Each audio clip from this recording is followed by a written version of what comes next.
they most likely were not at the manger. Scripture tells us that they went into the house where they were at. And as we know from Luke chapter 2, there was no room for them in the inn. So either the inn had some vacancy after, Jesus was born, or time had passed and they were now living in a house. And the wise men were guided to their final destination by the scripture brought to them by the scribes of the court of Herod. And they were looking for something.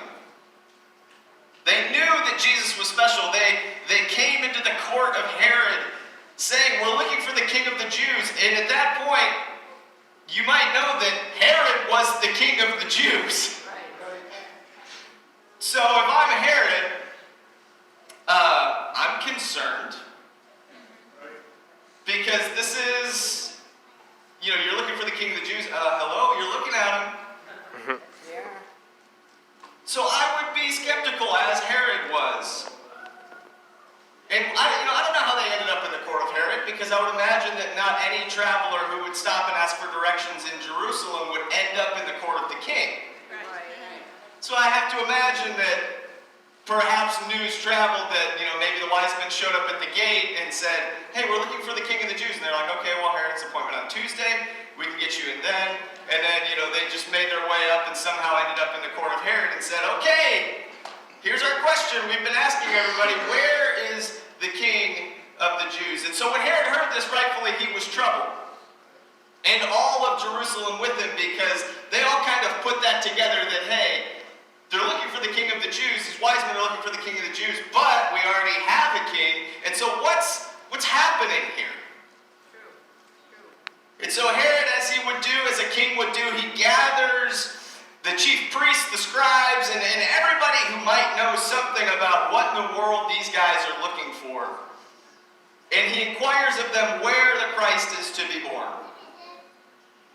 And so the scribes, they dive into the prophecy of Scripture, and they let them know, hey, the prophets have written, it's in Bethlehem. That's where you need to go. And so Herod summons the wise men, which was probably a big deal for them to be able to say, like, hey, we had a private meeting with the king. It's pretty cool. And he pulls them aside and says, guys, go find him. And when you find him, come back, let me know. Because I, too, would like to come and worship. Herod is a liar. He's a liar. They didn't know that at the time, but he was. And so after listening to the king, they go on their way, and the star reappears, and they make their way to Bethlehem. And so the wise men show up at the house, and I don't know what they were expecting. They probably don't know what they were expecting. But they show up, and they find this kid who is born the king of the Jews. That's where the star pointed. That's where they had to be. At that point, probably enough time had passed to where they could put together the pieces. And you hear the story of like, hey, this guy was a shepherd a while back, and he told this good news. And maybe I don't know what they had to do to get to the specific place of the house. But what happens is they show up to the house and they fall down and worship Jesus. And what we see here is a foreshadowing of what becomes a lot of Jesus' life. People show up and they understand who he is. They understand the glory and the majesty of who he is. And they fall down at his feet and they pour out their treasures to him. I don't know what it was like for the wise men to travel so far with so little information. When they arrive at their final destination, the amount of relief and the feeling of relief, because it had to be a long time. We don't know if they were friends, if they knew each other, how long they worked together. Was there an "Are we there yet" guy on the trip with them? They're just riding their camels across the desert, and they said, "Are we there yet?" "No, Gary." "Sorry, you should be more dignified." "No, Sir Gary." And they travel and they travel and they travel. All of that work, all of that searching, just to find Jesus. Yes. Amen.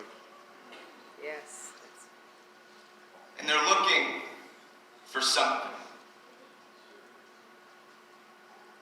And they're able to present the gifts that they traveled so far with. We don't know what that they had, the security that they needed. We don't know how much, gold, frankincense, and myrrh we know were valuable at the time, and so they were probably stressed out about the security of their gifts, and it's a whole thing, traveling across this land to find Jesus, to find the King of the Jews that they were looking for. And maybe they hadn't realized it yet, but when they walked into that house, fell down and worshiped, and opened their gifts, they had found the hope that so many of the prophets had prophesied. Right. And the great thing about the story of the wise men is they're some of the first people to point to Jesus as somebody who is very, very significant. It's a big deal. They found the hope. But where is our hope? Mm-hmm. Have you seen your hope lately? Have you seen my hope lately? Where's your hope? Is it in the hope bank? What's the interest rate on that? To answer where your question is, we got to ask, what are you hoping for? Right. Yeah. What are you hoping for? In thinking about this, I realized that hope sort of has a filter. It's kind of got a good side and a bad side. There was an old, that's probably not super old, but there's an old country song called I'll Pray For You. And somebody does this guy wrong, and you're like, all right, this song's called I'll Pray For You. And then he says, I pray your brakes go out running down a hill. I pray a flower pot falls from a windowsill and hits you in the head. It's just this list of things, and we do that with hope too. True. Hope church is short today. Hope Austin's not preaching today. I hope it's warm in there. I hope it's not cold in there. Hope the parking lot's not slippery. I hope. And we hope that just